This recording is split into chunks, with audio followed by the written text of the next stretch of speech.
multiple reports of shots fired near campus within the first 4 weeks. The latest on the most recent report. And a revision of COVID rules, how Ball State is changing its response plan for infected students. Multiple major strikes starting this week, how you may be affected.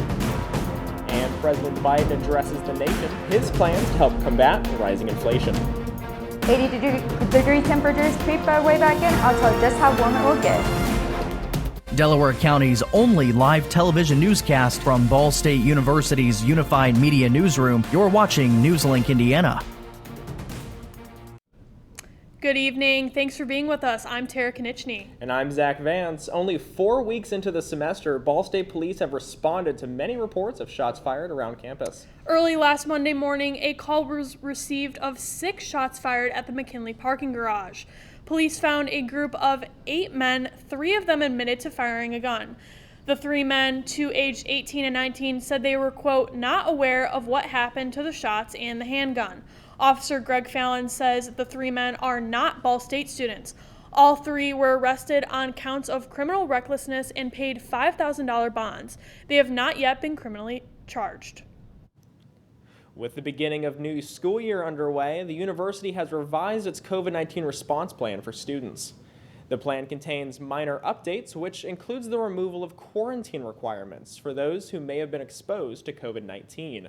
If exposed students are encouraged to wear a mask and get tested, regardless of whether the student is asymptomatic or not. Along with changes to protocol, changes to COVID-related absences have been made in some departments on campus, like Ball State's Department of Social Work.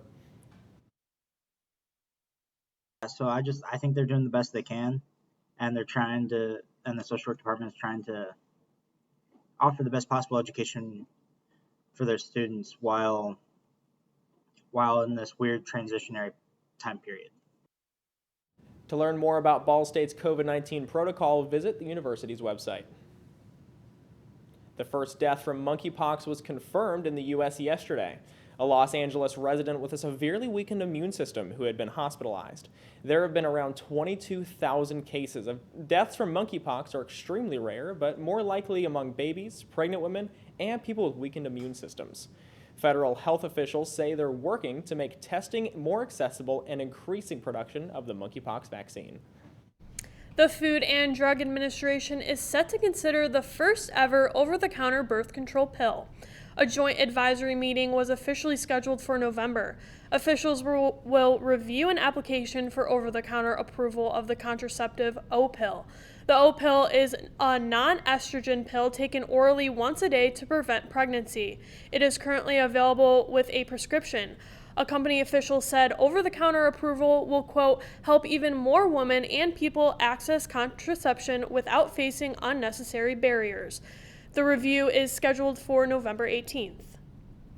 And beautiful weather outside today. We got a little taste of fall, but not quite there yet. Absolutely. I am very much loving that cold weather. Hope, what's the rest of the weekly going to look like for us?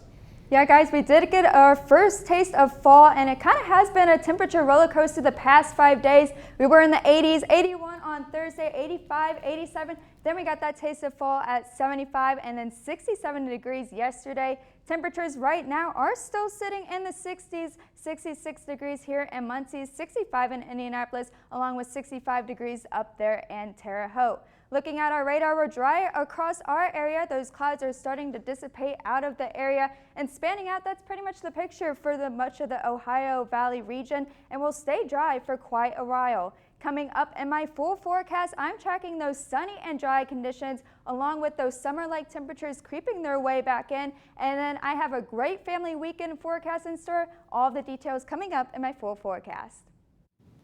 Thousands of nurses in Minnesota are on strike after their union failed to reach an agreement with hospitals. The two groups have spent 5 months negotiating over low wages and understaffing without a resolution. Last week, Essentia filed an unfair labor practice charge against the MNA. They alleged the strike would be illegal as the MNA failed to include the hospital among the list of facilities in its 10-day strike notice. The MNA believes the strike is legal, and they've decided to go through with it. Nurses plan to continue the strike until Thursday. Nearly 1,300 New York Times employees are not going back to work. They were supposed to return to the office this week, but refused. The workers issued a letter saying they will continue to produce high-quality work remotely. Backed up by the Times Guild Union, the workers say if managers try to force them into the office, they will go on strike. The union argues that any return to office policy should be part of a negotiated contract. The Times management says it has listened to employees and to design a gradual and flexible return to the office. Amtrak is preemptively suspending service on some of its long-range routes due to a looming freight rail strike. The railroad corporation said it's closely monitoring the ongoing negotiations. But since Amtrak does not own the track itself, thousands of miles of travel could be impacted. The labor dispute could lead to the first national railroad strike in 30 years. The strike could begin as early as this Friday. About 60,000 union members, including engineers and conductors, are set to go on strike. It would bring the freight rail system, which carries nearly 30% of the nation's freight, to a grinding halt. That could mean more empty shelves, temporary factory closures, and higher prices on consumer goods. A congressman is pushing legislation to help passengers with disabilities travel easier. And Representative Jim Langevin of Rhode Island says he wasn't allowed to board a flight last month because of his wheelchair.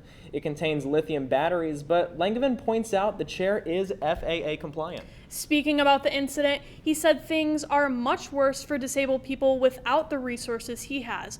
Langevin was on a government trip to Italy when he was denied entry onto a flight. Not everybody's going to be able to have someone, go to their house and get the chair and have staff to bring it up so that the trip can continue. This might be the only form of transportation or mobility that the person with disability has. He said he even presented the airline with a special card issued by the wheelchair's maker that explains its batteries are FAA compliant. International aviation officials also permit the wheelchair he was using. Hundreds of people from across the country joined President Joe Biden as he celebrated the Inflation Reduction Act at the White House today. The expansive new law covers several major priorities for the president, including lowered prescription drug costs, reducing the federal deficit, addressing global warming, and raising taxes for corporations. Biden and Democrats are working hard to keep Americans focused on the law ahead of the midterm elections, saying it cuts costs for families. But just ahead of the celebration, a new federal report shows prices stuck at higher levels. Consumer prices rose 8.3% last month, while economists expected prices to drop. Costs at the grocery store are ramping up. Food prices shot up 11.4% over the past year, the biggest increase since 1979. The Bureau of Labor Statistics laid out the new numbers this week, showing everything from eggs and flour to milk and meat costing more, economists say. It's not just because of inflation. Food prices are affected by global events like the war in Ukraine, which affects the cost of wheat and other things we buy in the aisle. With fall closing in, the summer travel season is almost over and the pain at the pump is easing up. The national average for a gallon of gas is now $3.71, down 7 cents over the past week and the lowest it's been since the beginning of March. Those are the latest stats from AAA. The reason? The cost of oil is lower and gas prices usually follow suit. AAA says as long as demand drops, which often happens after Labor Day weekend, more areas could start seeing gas below the $3 mark. It looks like Americans will not be spending as much at the register this holiday season. A new forecast from consulting firm Deloitte expects retail sales for the gift-buying months to increase 4 to 6%. That's lower compared to the 15.1% increase from the same time last year. Higher costs for everyday items and services due to inflation is a big reason for the lower projection. Gifting categories that are still expected to do well this year are clothing, toys, and gift cards. Separately, the firm expects online holiday spending this season to outpace last year's growth. Coming up, conspiracy theorist Alex Jones back in court, the payout he could be facing in moments. And Elon Musk fighting to get out of his Twitter deal. What shareholders are doing to keep him in it. Next.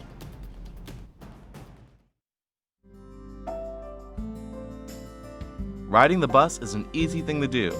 Last year, we carried 60,000 riders from the Ball State area. 50,000 of those were students.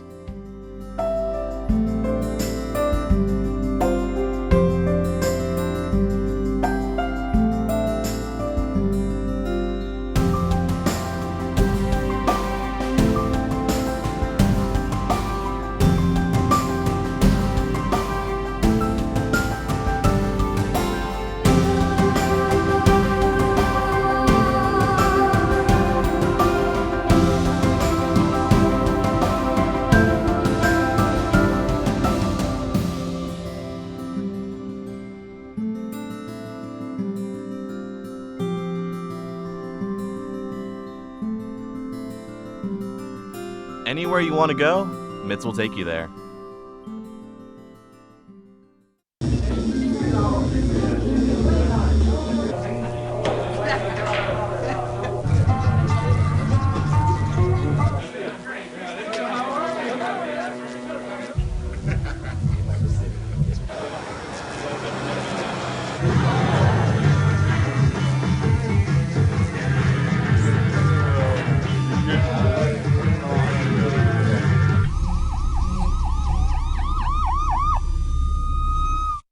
So, I just moved in with this family, and it's embarrassing.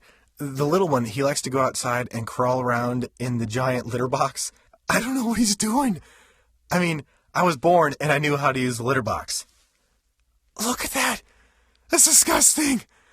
Oh, poop already! You're making me nervous. Oh, okay, I can't look at this anymore. I really hope he grows out of this, for his sake.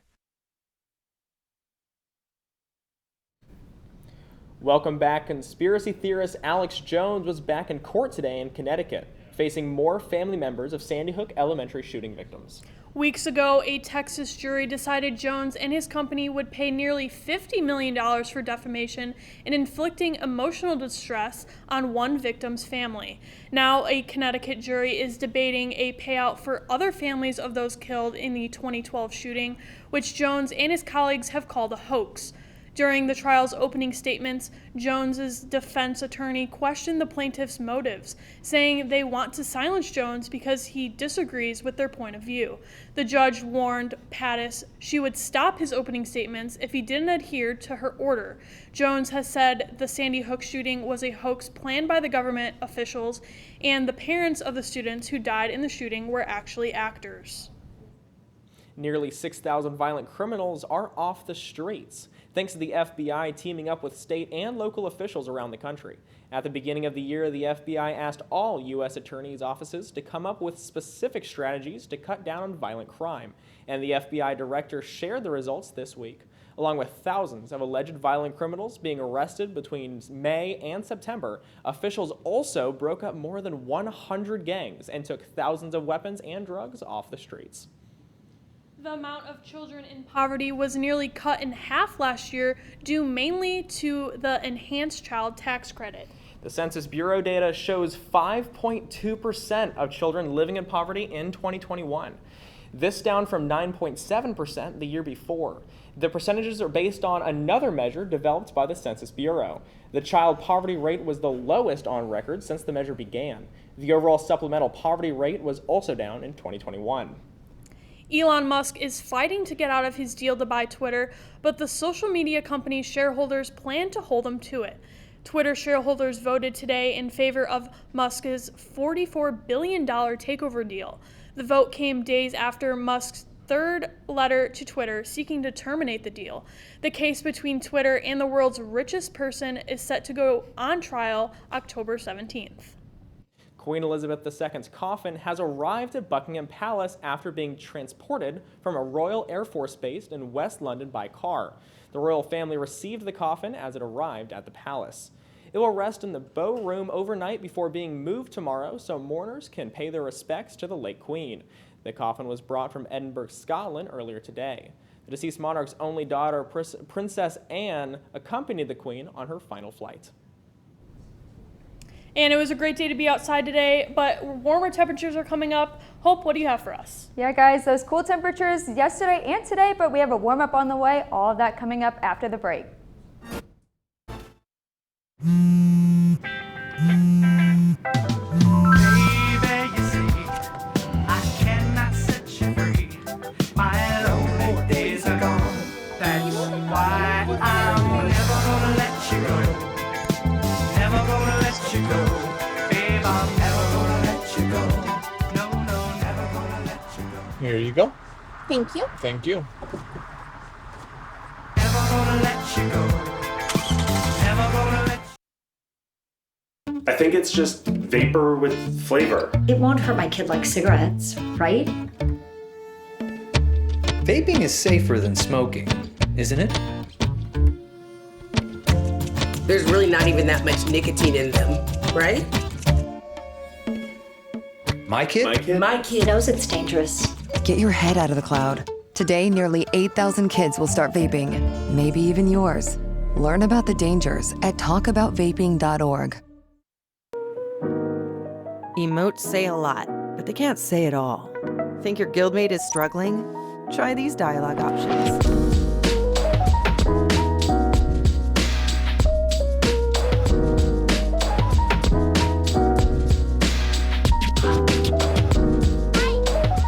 Go beyond emotes. Check in with your guildmates at seizetheawkward.org.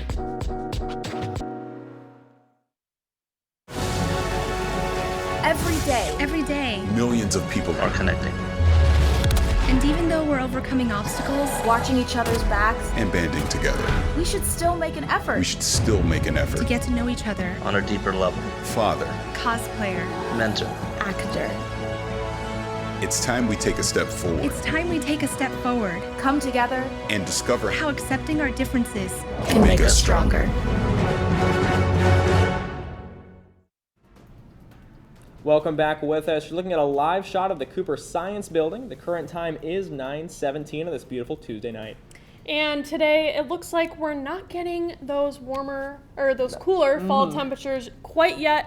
Hope, what can you tell us about the upcoming temperatures? Yeah, unfortunately, guys, if you don't like those warm temperatures, they will creep their way back in. Today, though, we reached a high of 70 degrees, shy of our average around 79 degrees, and well shy of that record high set back in 1939 of 99 degrees. But as I mentioned, those warm temperatures will be making their way back into our area.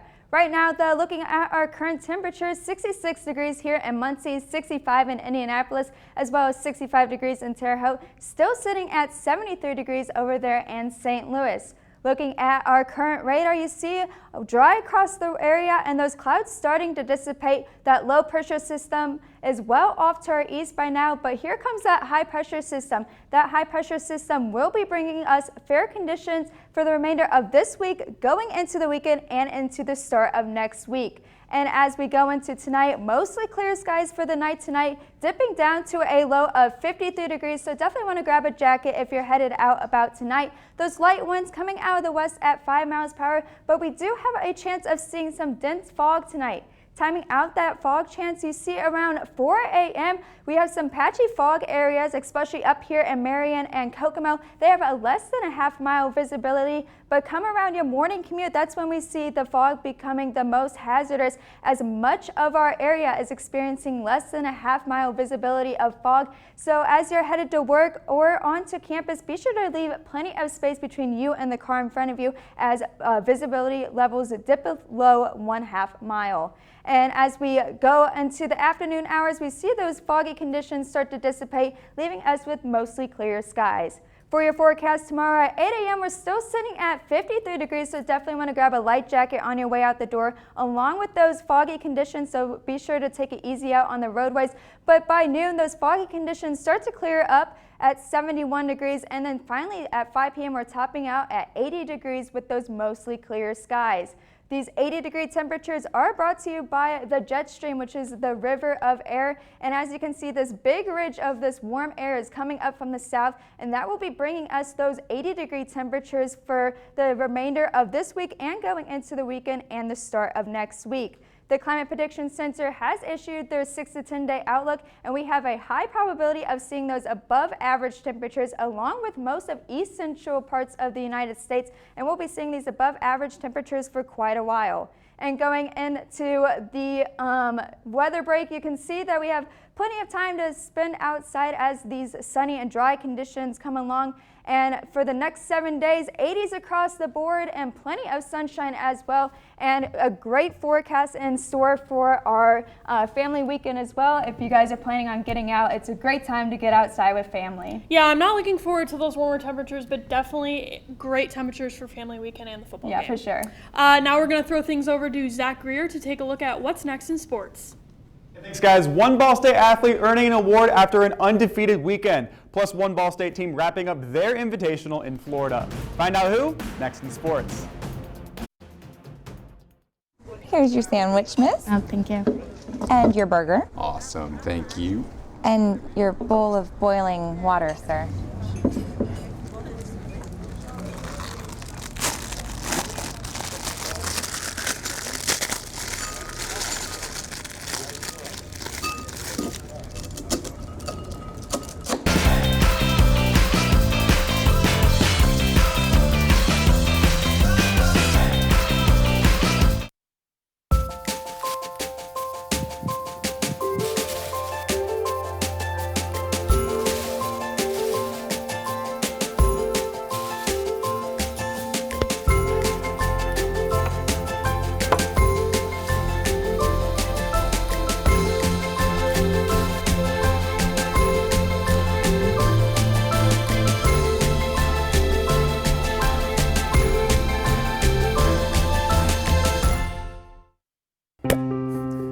After retiring from the NFL, I've been able to spend a lot more time coaching my daughter's basketball teams. It's something I love to do.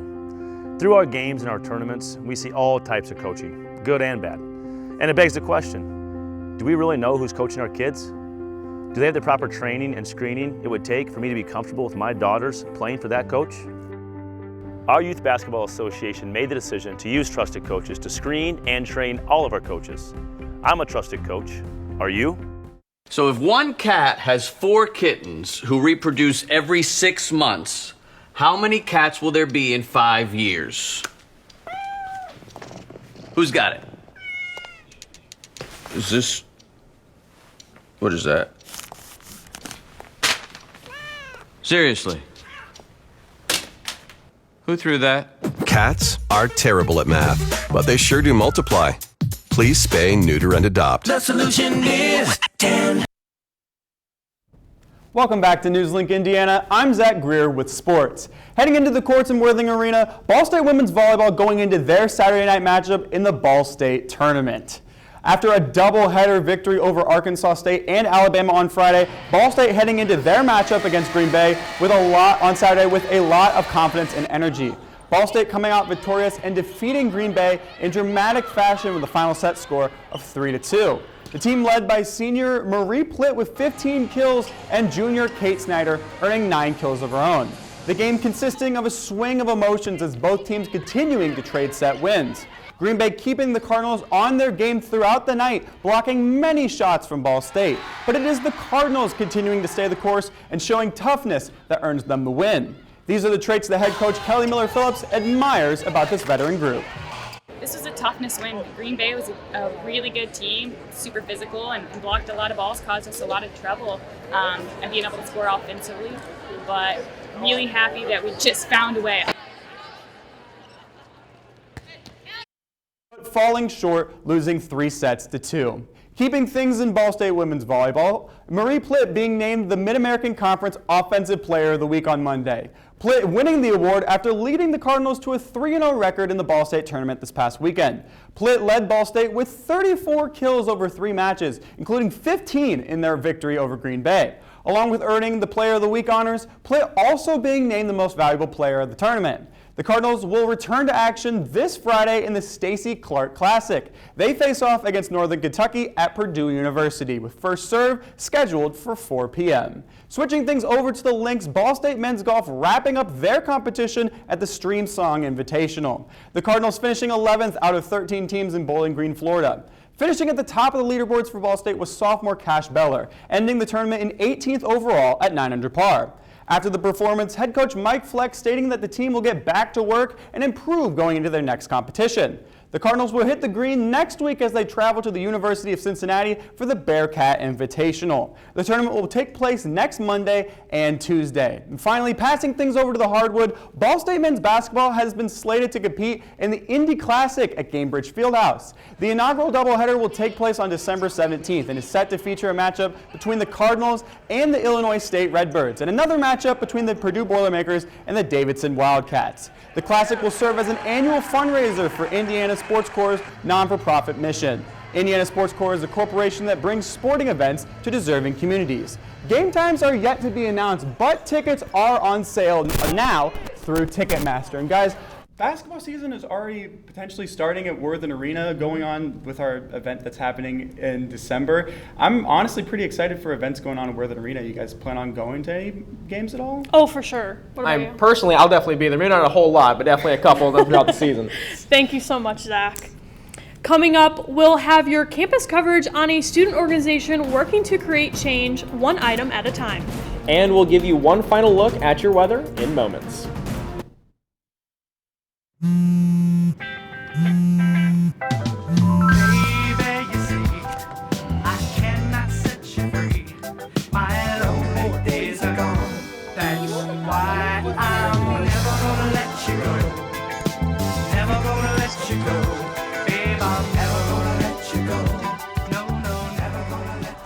Here you go.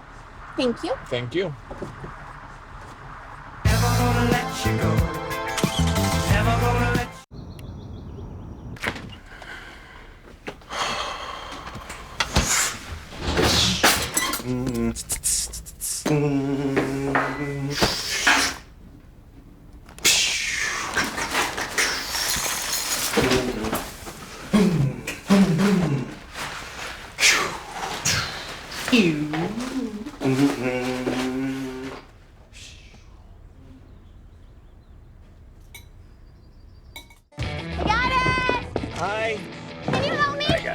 Thank you. No problem. Just like the rules to surviving Zombieland, there are steps you can take to be prepared for an emergency. It's the right thing to do. Talk with your family to make a plan. Look for safe areas to meet up if separated. And stock up on supplies. It's never too early to get prepared. So start now. Right now? Right now. You can't predict emergencies, but you can be ready. You're welcome, America. Visit ready.gov today to learn more. Jordan knows he shouldn't eat this entire bowl of nachos, but tonight he's earned that right. Because a few hours ago, in the middle of happy hour, he recognized a sign. Not from the gods or a bolt of lightning, but from a double heart, a kissy face, and a fourth ha in ha ha ha. That's when Jordan knew he was buzzed. So when it was time to go, he got a ride home instead of driving. Be a legend like Jordan. Recognize your buzzed warning signs and get a ride home. Buzz driving is drunk driving. Welcome back to Newslink, Indiana. Coverage. The school year is underway, and so are student organizations like Cardinal Closet. They provide students with free professional business clothes. The closet is full of many options for suits, shoes, and accessories. It is a completely free resource to students who are in need of an interview clothing and school. After they graduate, even though they are not accepting donations at this time, they are still working toward one of their major goals.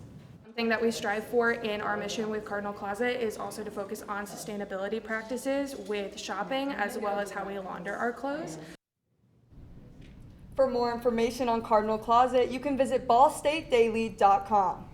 Now, I think it is so cool that Cardinal Closet offers both business clothes for winter and summer. That's right. Hope, I hear we're seeing those summer temperatures. Yeah, you're definitely going to need those summer-like clothes going into the next 7 days. 80s across the board with plenty of sunshine and a great family weekend as well. 85 on Saturday, 84 on Sunday, and even reaching the upper 80s on Monday as we reach a high of 87 degrees and plenty of sunshine, 80-degree temperatures. So guys, you'll need those summer clothes going into the next 7 days because we're going to be in the 80s for quite some time. For sure. Thank you so much, Hope. That's all tonight for Newslink Indiana. Be sure to join us again tomorrow night at 9, streaming live on the Newslink Indiana Facebook page. And for news anytime, anywhere, go to ballstatedaily.com. Have a great night.